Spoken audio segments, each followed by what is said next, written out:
नमस्कार, मैं हूँ सविता चौधरी और आप देख रहे हैं आपका अपना यूट्यूब चैनल बायोफ्लो। आज हम बात करेंगे नए टॉपिक की, the body fluid and the circulatory system. तो चलिए शुरू करते हैं। चैम्बर्स के बेसिस पे बेसिकली हार्ट 3 टाइप का होता है, अ 2 chambered heart, a 3 chambered heart and a 4 chambered heart. तो 2 चैम्बर्ड हार्ट किस में पाया जाता है? फिशेस के अंदर 2 चैम्बर्ड हार्ट पाया जाता है जिसमें एक एट्रियम और एक वेंट्रिकल होगा। एम्फीबियंस के अंदर 3 चैम्बर्ड हार्ट पाया जाता है जिसमें 2 एट्रियम और एक वेंट्रिकल होती है। वहीं क्रोकोडाइल, बर्ड्स एंड मैमल्स के अंदर 4 चैम्बर्ड हार्ट पाया जाता है। इस 4 चैम्बर्ड हार्ट में 2 एट्रियम और 2 वेंट्रिकल्स होते हैं। सर्कुलेशन देखें हम तो फिशेस के अंदर सिर्फ सिंगल सर्कुलेशन होती है ब्लड की। एम्फीबियंस एंड रेप्टाइल्स के अंदर इनकम्प्लीट बट डबल सर्कुलेशन होती है और ह्यूमंस के अंदर या मैमल्स के अंदर, क्रोकोडाइल एंड बर्ड के अंदर ये कंप्लीट टाइप की डबल सर्कुलेशन शो करते हैं। ओके, तो आप देख सकते हैं यहाँ पे एम्फीबियंस एंड रेप्टाइल्स के अंदर 3 चैम्बर्ड हार्ट पाया जाता है और ह्यूमंस के अंदर यानी मैमल्स के अंदर 4 चैम्बर्ड हार्ट पाया जाता है। सर्कुलेटरी पाथवेज के बेसिस पे 2 टाइप के हार्ट होते हैं। कौन से? Open circulatory system and close circulatory system. Open circulatory system वो टाइप का सर्कुलेटरी सिस्टम है जिसमें ब्लड वेसल्स नहीं पाई जाती और ब्लड डायरेक्टली कैविटी, जिसको हम कहते हैं साइनस के अंदर फ्लो करता है। और इस टाइप का सर्कुलेटरी सिस्टम लोअर ऑर्गेनिजम्स में जैसे आर्थ्रोपोड एंड मोलस्क के अंदर पाया जाता है।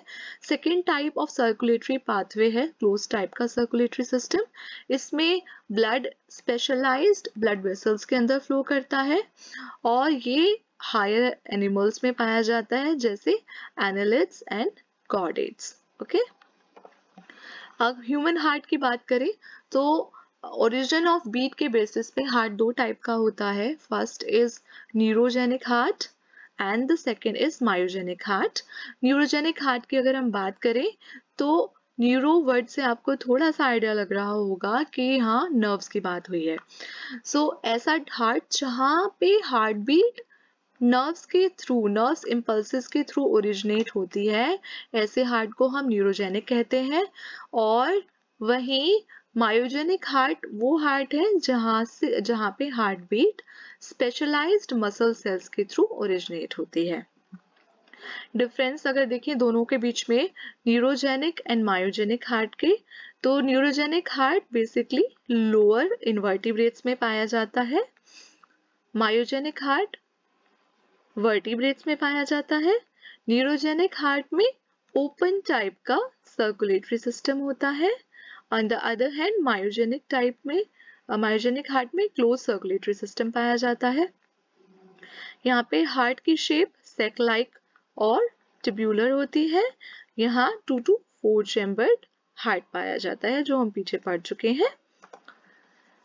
ब्लड की क्या क्या कंपोजिशन है हम ये देख लेते हैं एक बार, हमारा ब्लड किन किन चीजों से बना होता है। तो फर्स्ट ऑफ ऑल आप देखिए हमारा ब्लड बना होता है प्लाज्मा एंड फॉर्म्ड एलिमेंट से। प्लाज्मा में क्या क्या प्रेजेंट होता है? प्लाज्मा में पाए जाते हैं amino acids, nutrients, nitrogenous waste, electrolytes, gases and proteins. Proteins किस टाइप की? 3 मेन टाइप की प्रोटीन्स जो ब्लड के अंदर पाई जाती हैं वो होती हैं हमारी albumins, fibrinogens and globulins. On the other hand formed elements में आते हैं हमारे ल्यूकोसाइट्स जिनको हम व्हाइट ब्लड सेल्स कहते हैं, प्लेटलेट्स जिनको हम थ्रोम्बोसाइट्स भी कहते हैं एंड इरिथ्रोसाइट्स जो कि हमारी रेड ब्लड सेल्स होती हैं। ल्यूकोसाइट्स में आते हैं ग्रैन्युलोसाइट्स एंड एग्रैन्युलोसाइट्स। ग्रैन्युलोसाइट्स में बेसिकली ग्रेन्स प्रेजेंट होते हैं तो इन्हें ग्रैन्युलोसाइट्स कहा जाता है। इसमें आते हैं न्यूट्रोफाइल्स, बेसोफाइल्स एंड इसिनोफाइल्स। एग्रैन्युलोसाइट्स में बेसिकली लिम्फोसाइट्स एंड मोनोसाइट्स आता है। लिम्फोसाइट्स हम आगे पढ़ेंगे 2 टाइप के होते हैं, B and T lymphocytes. Okay, तो हम थोड़ा डिटेल में स्टडी कर लेते हैं इन सब की। तो हम देखेंगे सबसे पहले आपको पता होना चाहिए हमारा जो ब्लड है वो फ्लूइड कनेक्टिव टिश्यू होता है। किस टाइप का होता है? ये एक फ्लूइड और कनेक्टिव टिश्यू है। इसके अंदर हमने पीछे पढ़ा क्या क्या चीजें, इसकी कंपोजिशन क्या क्या है, ठीक है। इसके अंदर आरबीसीज, डब्ल्यूबीसीज, प्लेटलेट्स एंड ऑल बहुत कुछ इसके अंदर पाया जाता है। यहाँ एक इम्पॉर्टेंट पॉइंट एक ये भी है कि इसका पीएच कितना है। ब्लड का पीएच होता है around 7.4 which is slightly alkaline, थोड़ा सा एल्कलाइन है, 7 से ऊपर है, स्लाइटली एल्कलाइन। प्लाज्मा की कंपोजिशन देखें हम, हमारा blood plasma and formed element से बना होता है, हमने अभी पढ़ा। तो प्लाज्मा हमारे ब्लड का 55% पार्ट कॉन्स्टिट्यूट करता है। प्लाज्मा के अंदर क्या क्या पाया जाता है? इसमें 90 to 92% वाटर पाया जाता है। इसके अलावा इसमें 6 to 8% प्रोटीन्स कौन सी हैं हम पीछे देख चुके हैं, फाइब्रिन्स, एल्ब्यूमिन्स एंड ग्लोब्युलिन्स। इसके अलावा इसमें amino acids, glucose and small amounts of electrolytes are also present, जैसे sodium, calcium and chlorine etcetera. यहाँ कैल्शियम बहुत इंपॉर्टेंट है क्योंकि कैल्शियम हमारे ब्लड के क्लॉटिंग में हेल्प करता है। फॉर्म्ड एलिमेंट्स में हमने पढ़ा क्या क्या चीजें आती हैं, इरिथ्रोसाइट्स, ल्यूकोसाइट्स एंड हमारी प्लेटलेट्स।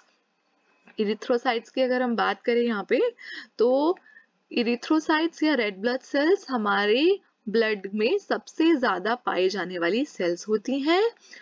इनका फॉर्मेशन कहाँ होता है? ये फॉर्म होती है बोन मैरो के अंदर। इनकी शेप बाइकॉनकेव है और इनके अंदर न्यूक्लियस नहीं पाया जाता, ये ई न्यूक्लिएटेड होती हैं।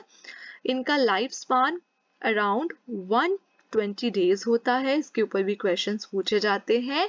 और 120 डेज कंप्लीट करने के बाद ये सीधा स्प्लीन में जाकर डेड हो जाती है, यानी स्प्लीन को आरबीसीज का ग्रेवयार्ड भी कहा जाता है। ल्यूकोसाइट्स या व्हाइट ब्लड सेल्स की अगर हम बात करें, तो व्हाइट ब्लड सेल्स व्हाइट होती हैं, कलरलेस होती हैं, बिकॉज उनके अंदर हीमोग्लोबिन प्रेजेंट नहीं होता। RBCs are red due to the presence of hemoglobin. On the other hand, white blood cells are colorless because उनके अंदर hemoglobin पाया नहीं जाता। इसके अलावा ये जो व्हाइट ब्लड सेल्स हैं ये दो टाइप की हैं, हम पीछे पढ़ चुके हैं, granulocytes and A granulocytes on the basis of grains present in them. ये डायग्राम आप देख सकते हैं आरबीसीज का, प्लेटलेट्स का, ये एनसीईआरटी का डायग्राम है, इसमें आप देख सकते हैं।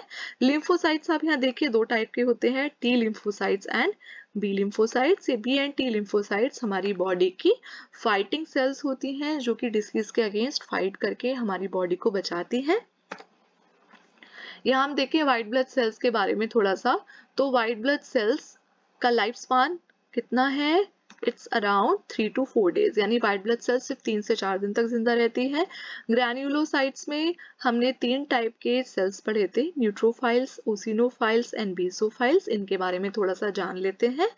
न्यूट्रोफाइल्स की बात करें हम, तो न्यूट्रोफाइल्स पॉलीमॉर्फिक न्यूक्लियस प्रेजेंट होता है इनके अंदर, यानी इनके न्यूक्लियस की बहुत अलग अलग डिफरेंट टाइप की शेप्स हो सकती है, इनकी कोई स्पेसिफिक शेप नहीं है। इसके अलावा ये फेगोसाइटिक सेल्स होती है, यानी ये बाहर से आने वाले माइक्रो ऑर्गेनिजम्स को डाइजेस्ट कर लेती हैं और हमारी बॉडी को हेल्प करती हैं फॉरेन ऑर्गेनिजम्स को बचाने में। Basophils they are involved in inflammatory reactions, हमारी बॉडी में होने वाले इन्फेक्शंस के अगेंस्ट हमारी बेसोफाइल्स हेल्प करती है। ये हिस्टामिन एंड सीरोटोनिन जैसे एंजाइम्स को या केमिकल्स को सिक्रीट करती है जो कि इन्फ्लामेशन के अगेंस्ट हमारी बॉडी में प्रोड्यूस होते हैं। इसिनोफाइल्स बेसिकली एलर्जी में प्रोड्यूस होती है, हमारी बॉडी में जब भी एलर्जी हो जाती है तो इनकी कंपोजिशन ऑटोमेटिकली इंक्रीज हो जाती है। ए ग्रैन्युलोसाइट्स में आते हैं हमारे लिम्फोसाइट्स एंड मोनोसाइट्स। लिम्फोसाइट्स दो टाइप के होते हैं, हमने पीछे भी पढ़ा, B and T lymphocytes, and they help in providing immunity to our body. Blood platelets basically thrombocytes कहलाती हैं। थ्रोम्बोसाइट्स का क्या काम है? ये हमारे ब्लड में क्लॉटिंग कराती हैं या खून का थक्का जमाती हैं। तो ब्लड क्लॉटिंग किस तरीके से होती है इसके बारे में हम आगे पढ़ने वाले हैं। ब्लड प्लेटलेट्स का बेसिकली काम यही है, हमारी ब्लड में जब भी ब्लीडिंग होती है तो उस ब्लीडिंग को स्टॉप करती हैं ये हमारी प्लेटलेट्स। ब्लड ग्रुप्स का हम देख लेते हैं थोड़ा सा कि ब्लड ग्रुप्स कितने टाइप के होते हैं। ब्लड ग्रुप्स बेसिकली हमें पता है 4 टाइप के होते हैं। कौन से? Blood group A, blood group B, A B and O. तो किस बेसिस पे ये इनका नाम रखा जाता है? अगर हमारे रेड ब्लड सेल के ऊपर ए एंटीजन प्रेजेंट है तो वो ए ब्लड ग्रुप होगा, अगर बी एंटीजन है तो बी ब्लड ग्रुप होगा। अगर एंटीजन ए और बी दोनों पाए जाते हैं एक साथ रेड ब्लड सेल्स के ऊपर तो ए बी ब्लड ग्रुप होगा, और अगर कोई भी एंटीजन प्रेजेंट नहीं है देन ये ओ ब्लड ग्रुप होगा।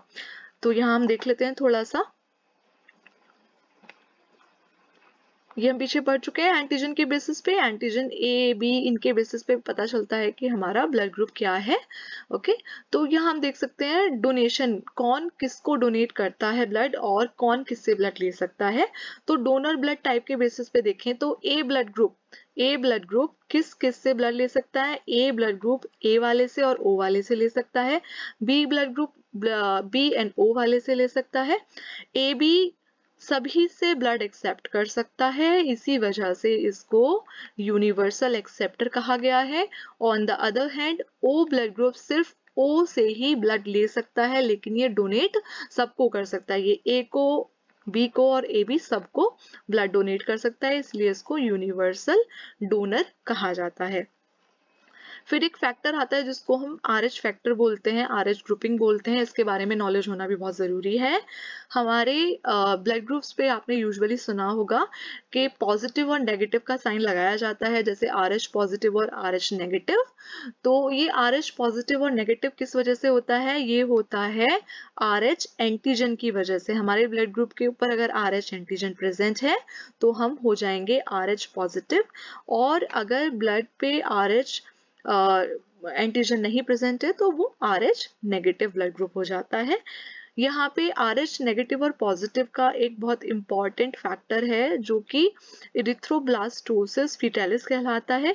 क्या है ये इरिथ्रोब्लास्टोसिस फीटालिस? इसकी जानकारी हर एक मेल और फीमेल को होना बहुत जरूरी है।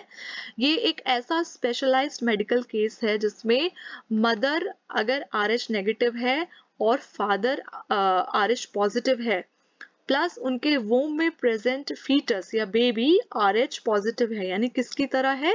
अपने फादर की तरह RH पॉजिटिव है अगर बेबी, तो इस केस में जब मदर की डिलीवरी होती है तो बहुत ज्यादा चांसेस होते हैं कि मदर का और बेबी का ब्लड आपस में मिक्स हो जाता है।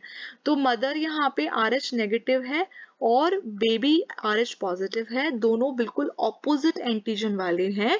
तो इस केस में मदर का और बेबी का ब्लड फ्यूज होने की वजह से, मिक्सिंग होने की वजह से मदर के अंदर इस RH पॉजिटिव एंटीजन के लिए कुछ एंटीबॉडीज प्रोड्यूस हो जाती हैं और वो हमेशा मदर के ब्लड में मौजूद रहती हैं।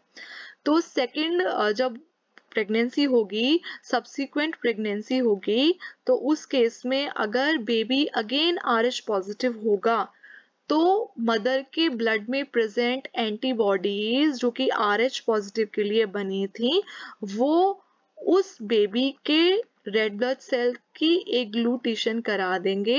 एग्लूटिनेशन की वजह से उस बेबी का ब्लड जमने लग जाएगा और उस बेबी की डेथ हो सकती है। तो ये जो केस है इसमें फर्स्ट केस में फर्स्ट बेबी को कोई प्रॉब्लम नहीं होती फर्स्ट प्रेगनेंसी में, लेकिन सेकंड प्रेगनेंसी में यहाँ सेकंड बेबी को बहुत ज्यादा खतरा होता है। तो इसको अवॉइड करने के लिए मदर को फर्स्ट टाइम पे ही RH एंटीजन एंटीबॉडीज दे दी जाती हैं, ताकि ये जो RH एंटीबॉडीज हैं ये मदर के ब्लड में RH के अगेंस्ट एंटीबॉडीज ना प्रोड्यूस होने दे और सेकंड बेबी को कोई नुकसान ना हो। ठीक है, तो कोगुलेशन ऑफ ब्लड जो ये टॉपिक है इसके बारे में हम नेक्स्ट वीडियो में बात करेंगे। ये वीडियो ऑलमोस्ट 15 मिनट्स का होने वाला है और बिकॉज मेरा चैनल नया है तो मैं 15 मिनट से ज़्यादा की वीडियोस नहीं डाल सकती हूँ। आपको नेक्स्ट पार्ट इस वीडियो को देखने के लिए आपको नेक्स्ट वीडियो देखना पड़ेगा, और अगर आप कंटिन्यू रखना चाहते हैं तो उसके लिए please watch the next video. Thank you so much for watching this video.